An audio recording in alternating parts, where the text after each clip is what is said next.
Milosť vám a pokoj od Boha nášho Otca i od nášho Pána Ježiša Krista.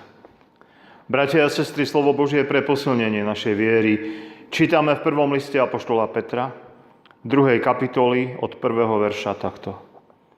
A keď ste už zobliekli všetku zlosť, všetku falošnosť, pokrytectvo, závisť a všetky ohovárky, ako teraz narodené nemluvniatka tužte po duchovne čistom mlieku, aby ste ním rástli na spasenie, keďže ste už okusili, že Pán je dobrý. Pristupujte k nemu, živému kameňu, ľuďmi zavrhnutému, ale Bohom vyvolenému a vzácnemu. A aj vy sami, ako živé kamene, budujte sa na duchovný dom, sväté kňazstvo, aby ste prinášali duchovné obete, príjemné Bohu skrze Ježiša Krista. Veď stojí v písme: aj hľa, kladiem na Sione uholný kameň, vyvolený a vzácny, a kto verí v neho, nebude zahambený. Blahoslavení sú tí, ktorí počúvajú Božie slovo i zachovajú ho vo svojich srdciach. Amen. Náš nebeský Otče, Všemohúci Bože, aj v tejto chvíli prichádzame k Tebe, aby sme sa sklonili pred Tvojim majestátom, pred Tvojou mocou. Pane, uvedomujeme si, že nemáme v ruke počasie, že Ty si pánom aj mrazov, aj horúčav. Príjmame to z Tvojej ruky a kladieme sa po Tvoju ochranu, po Tvoju opateru, aby si nám bol milostivý. Prosíme ťa o tohtoročnú žatvu, aby mohla prebehnúť v pokoji, aby mohla byť pozbieraná úroda. Kladieme sa, Pane, do Tvojich rúk a prosíme, aby si aj teraz požehnal naše spoločenstvo, aby Tvoje slovo pre nás bolo živé a mocné. Amen. Slovo Božie, bratia a sestry, ktoré bude základom nášho dnešného kázania, je napísané v liste Efeským vo 4. kapitole v 15. verši. Ale aby sme verní pravde, v láske rastli v každom ohľade v toho, ktorý je hlava, v Krista. Toľko je slov Písma svätého. Minulý týždeň sme začali 17. kapitolu nášho vierovyznania, ktorá hovorí o všeobecnej a svätej cirkvi Božej a o jedinej hlave cirkvi. Hovorili sme o tom, že cirkev v gréčtine eklézia je spoločenstvo tých, ktorí boli povolaní ku viere, ktorí začuli hlas Spasiteľa a začali ho nasledovať. Táto cirkev je rozdelená na také dve základné časti. Jedna časť cirkvi Božej je na zemi. Je to cirkev bojujúca, ktorá zápasí s vlastnými slabosťami, s útokmi sveta. Táto cirkev nevždycky vyzerá dobre. Niekedy padá, potýka sa, podkýna sa. Časť cirkvi je už v nebi, to je cirkev triumfujúca. Táto cirkev je už bez trápenia, je dokonalá, čistá. Ale obe tieto časti cirkvi, čas ešte je na zemi, tá bojuje, čas je v nebi, triumfuje. Predsa tvoria jedno spoločenstvo, ktoré je pod vedením Pána Ježiša Krista. Hovorili sme ďalej o tom, že cirkev je rodinou, to bol taký prvý obraz cirkvi, ktorý sme si prešli. Sme bratia a sestry, máme spoločného Otca, modlitba Pánova začína slovami Otče náš, ktorý si v nebesiach. Dnes si prejdeme, bratia a sestry, ďalšie obrazy cirkvi, ktoré máme v Písme Svetom. Prečo ich však vôbec máme? Božie slovo je napísané zrozumiteľne. Niektoré veci úplne jasne, sú veci, ktoré sú zastreté, ktoré sú komplikovanejšie, ale v pravý čas tie veci sa odkryjú. Ale to, čo je jasné, to, čo je potrebné teda pre život kresťana, je napísané jasne. Pán Ježiš, keď niečo ľuďom vysvetľoval, snažil sa použiť príbehy z bežného života, z poľnohospodárstva, z obchodovania, z ovocinárstva.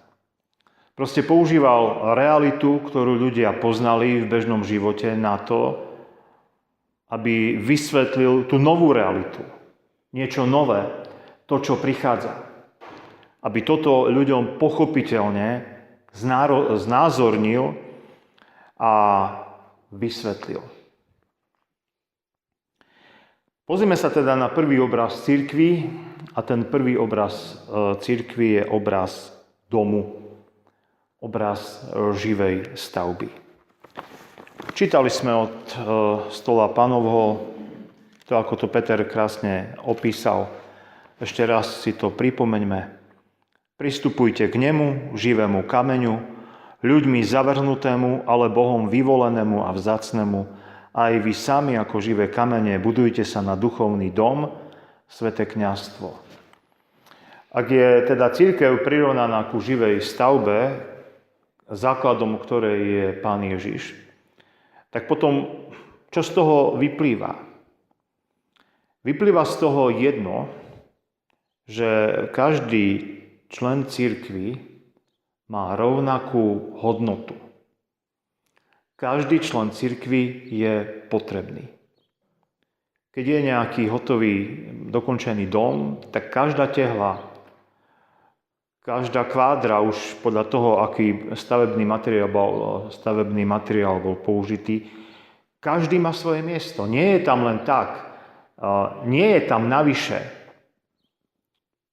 Má svoje miesto a bez neho by ten múr alebo priečka nebol kompletný.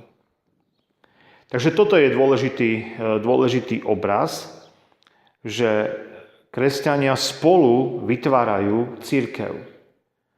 Cirkev to nie je vec len jedného človeka, ale cirkev je proste v písme vykresľované ako spoločenstvo.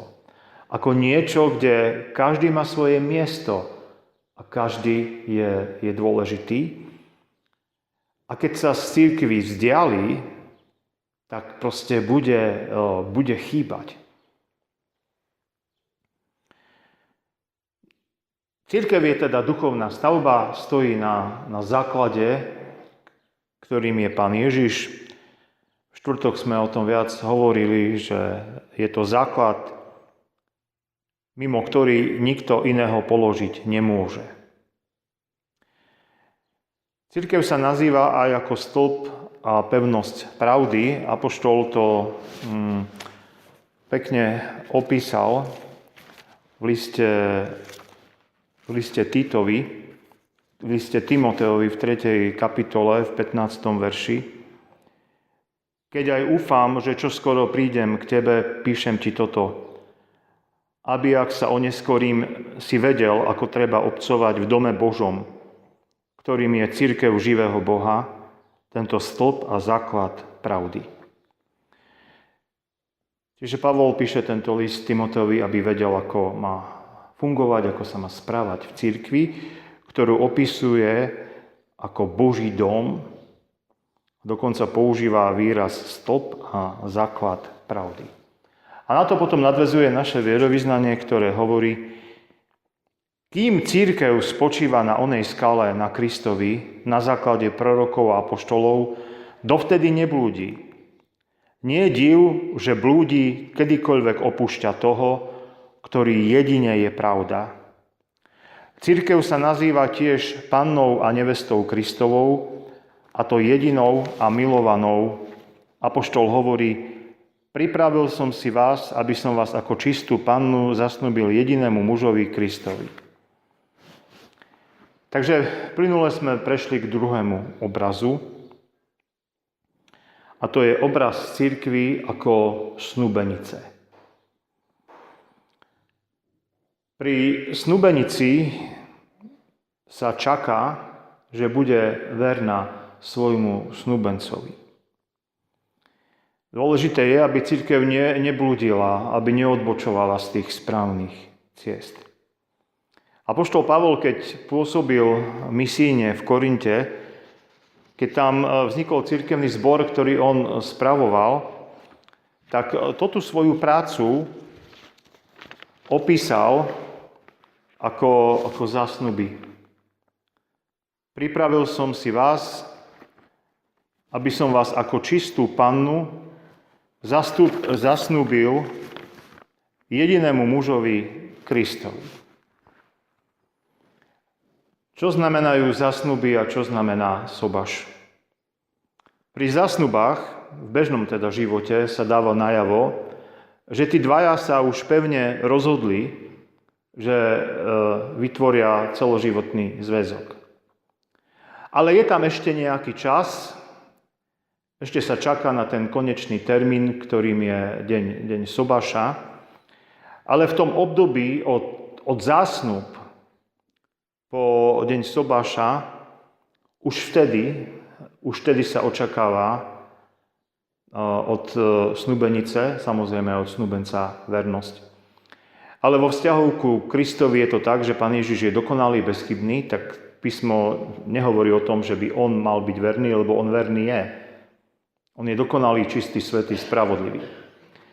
Ale Korinťanom apoštol Pavol ako keby vysvetlil, prirovnal, že to, keď oni uverili v Pána Ježiša Krista, tak to ako keby boli zasnuby.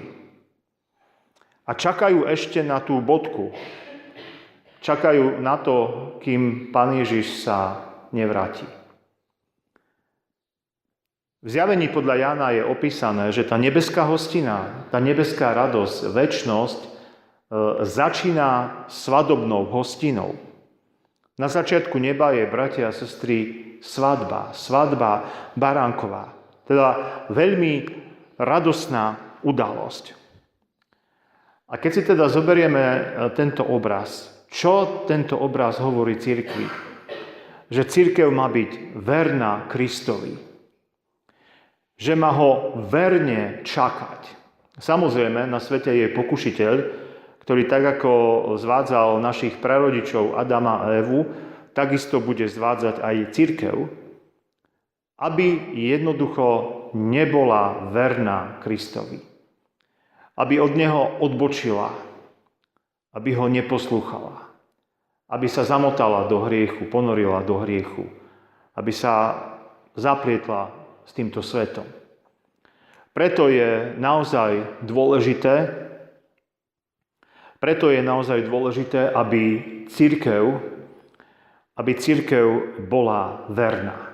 A toto je dôležitý príspevok, ktorý nám dáva tento obraz cirkvi ako snúbenice. Ďalej potom čítame o ďalšom obraze.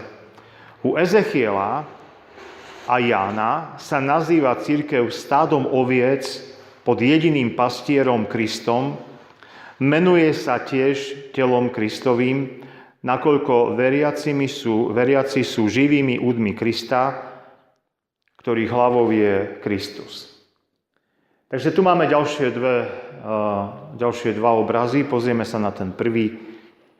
Pán Ježiš je pastier a cirkev je prirovnaná ku stádu oviec pod vedením tohto pastiera. Poznáme tie známe texty. Hospodin je môj pastier, takto začína 23. žalm. V Novom zákone v 10. kapitole Jánovho evanjelia Pán Ježiš hovorí: Ja som dobrý pastier. Čo je úlohou pastiera? Úlohou pastiera, keď pastier sa stará o stádo oviec, je na nich dávať pozor, starať sa o ich bezpečnosť, priviesť ich na miesto, kde sa môžu bezpečne nasýtiť, stará sa o to, aby tie ovce mali čo jesť, čo piť a potom ich privedie vždycky bezpečne domov. Stádo oviec potrebuje pastiera a pastier sa má o nich postarať. A teraz, čo znamená tento obraz pre cirkev? Cirkev sama o sebe zblúdi v tomto svete. Preto potrebujeme dobrého pastiera a týmto dobrým pastierom je Pán Ježiš Kristus. Cirkev má nasledovať Pána Ježiša Krista. Teda nemať ho len ako nejakú dekoráciu, ako nejakú ozdobu.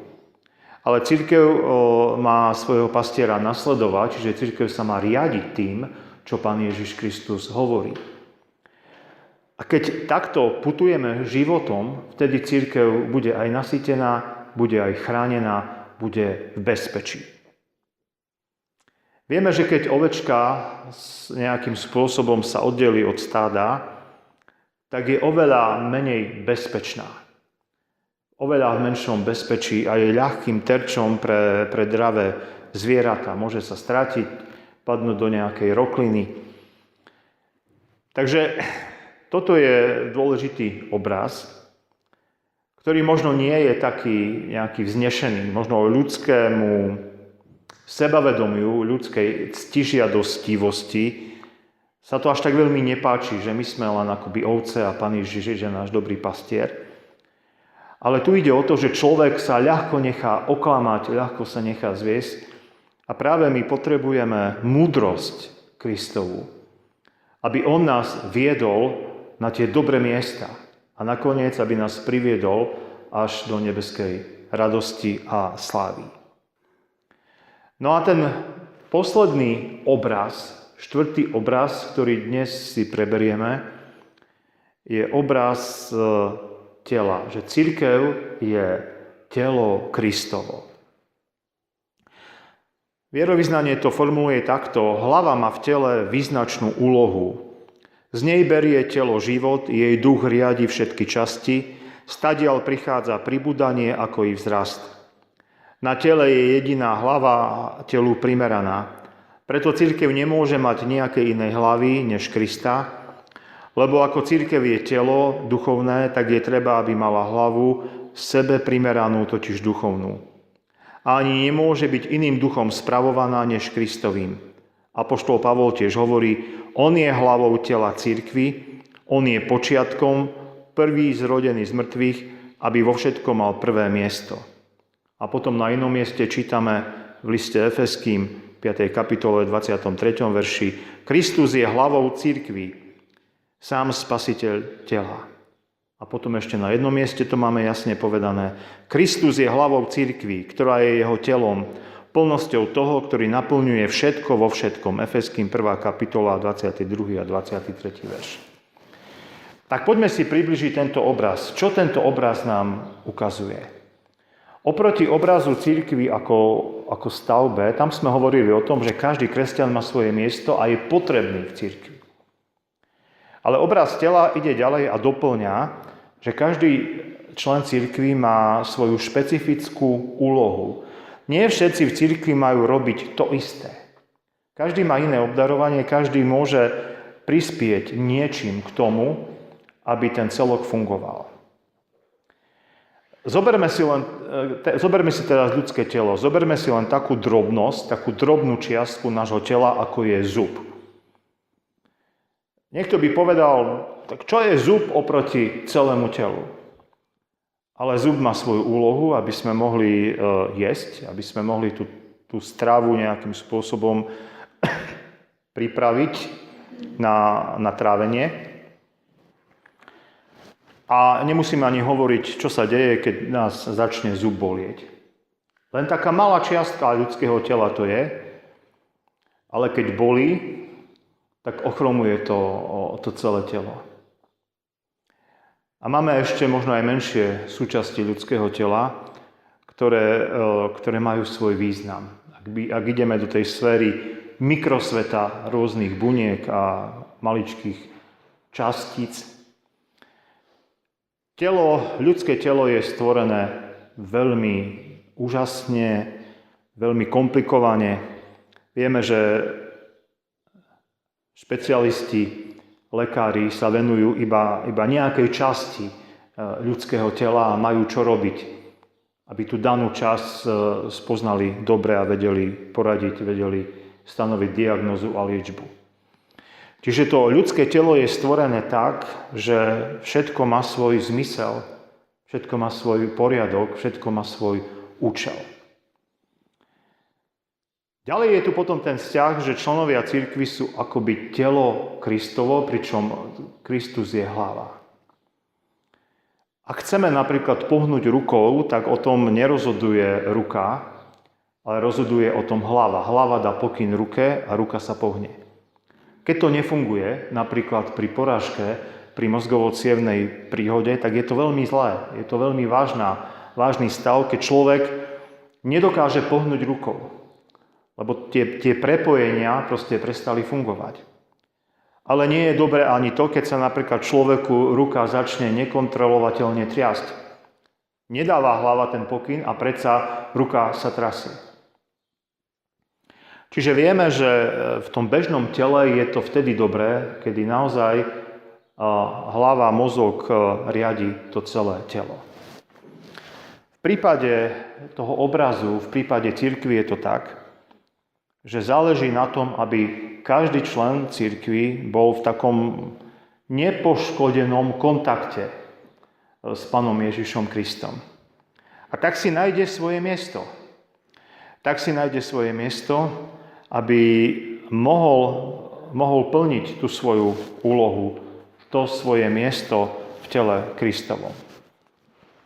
Pozrieme sa ešte na jeden dôležitý text, ktorý sme čítali ako teda hlavný text z listu Efeským vo 4. kapitole, kde čítame o tom Božom pláne, ako Pán Boh postupuje. On ustanovil jedných za apoštolov, iných za prorokov, zase iných za evanjelistov a iných za pastierov a učiteľov. Aby pripravovali svätých na dielo služby budovať telo Kristovo. Čiže toto je spoločná úloha pre každého jedného kresťana, aby budoval telo Kristovo, aby sa cirkev rozvíjala a rastla. Až všetci dospejeme k jednote vo viere, v poznaní Syna Božieho, v muža dospelého, k miere veku plnosti Kristovej, aby sme neboli viac nedospelými, ktorých každý vietor učenia sema tam hádže a zmieta podľa ľudskej úskočnosti a chytráctva. Takže máme tu taký dôležitý obraz, ktorý ukazuje na to, že kresťan má vo viere rásť, aby sa nedal ľahko zviesť, aby nenaletel všetkým novinkám, ktoré prichádzajú, aby vedel veci rozlišovať a skúmať. Lebo diabol má v rukách tento svet, alebo veľmi silne ovplyvňuje tento svet a vždycky prichádzajú nejaké nové nápady, nové učenia, alebo v novom šate prichádzajú tie staré zvody, staré pokušenia. A keď človek nie je vo viere pevný, tak tomu naletí. Ale keď človek je pevný vo viere, ak duchovne rastie, tak rozpozná to klamstvo. Aby sa nedostal do blúdu, aby neblúdil. Ale, a tu už bol ten hlavný verš našej dnešnej kázne, 15. Ale aby sme verní pravde, v láske, rástli v každom ohľade v toho, ktorý je hlava v Krista. Čiže to je ten osobný vzťah s Pánom Ježišom Kristom, aby to spojenie fungovalo, aby sme ho poznávali a aby sme ho jednoducho poslúchali. Vieme, že v ľudskom tele jednu úlohu má ruka a ďalšiu úlohu má noha. Inú úlohu má oko, ucho a jazyk. Ale všetko toto hlava koordinuje. A tak je toto dôležité v cirkvi, aby jednotliví členovia budovali svoj vzťah ku Kristovi a potom, aby počuli, aby rozpoznali vo svojom živote, čo majú robiť a aby to robili tak, aby cirkev sa budovala. On spája a zväzuje celé telo všetkými spojivami spoločnej služby a podľa miery činnosti každého úda dáva telu rásť, aby sa budovalo v láske. Takže to telo rastie vzájomnou službou. Vzájomná služba to je dokonca spojivo a zároveň vzájomná služba a ten rast aj ďalej podnecuje. Čiže to je taký dobrý kolobeh, kedy duchovný rast vedie ku službe a služba zase vedie ku duchovnému rastu a takto sa to navzájom podnecuje. Čím viacej poznávame Pána Ježiša Krista, tým viacej by sme mali niečo pre neho robiť a čím viacej pre neho budeme niečo robiť, tým viacej ho budeme poznávať. A to je ten taký dobrý kolobeh, Takto naša viera môže byť pevná a môže rásť. Takže keď to všetko dáme dokopy, bratia a sestry, keď si prejdeme tie obrazy, ktoré sme mali, že čo je to vlastne cirkev. Vieme, že si dáva záležať Písmo sväté, aby nám poriadne vysvetlilo, čo je to cirkev. Cirkev ako rodina. Cirkev ako duchovná stavba. Cirkev ako verná snúbenica. Cirkev ako stádo oviec, ktoré poslúcha svojho pastiera. A nakoniec cirkev ako telo Kristovo, pričom on je hlava cirkvi a zároveň aj základ cirkvi. Takže máme, bratia a sestry, viacero obrazov cirkvi, ktoré navzájom sa doplňajú a vytvárajú nám ten cieľ, že kam máme ísť, na čo sa má cirkev podobať a o čo sa máme snažiť. Toto je samozrejme úloha na celý život, aby takto cirkev rástla, aby bola pripravená.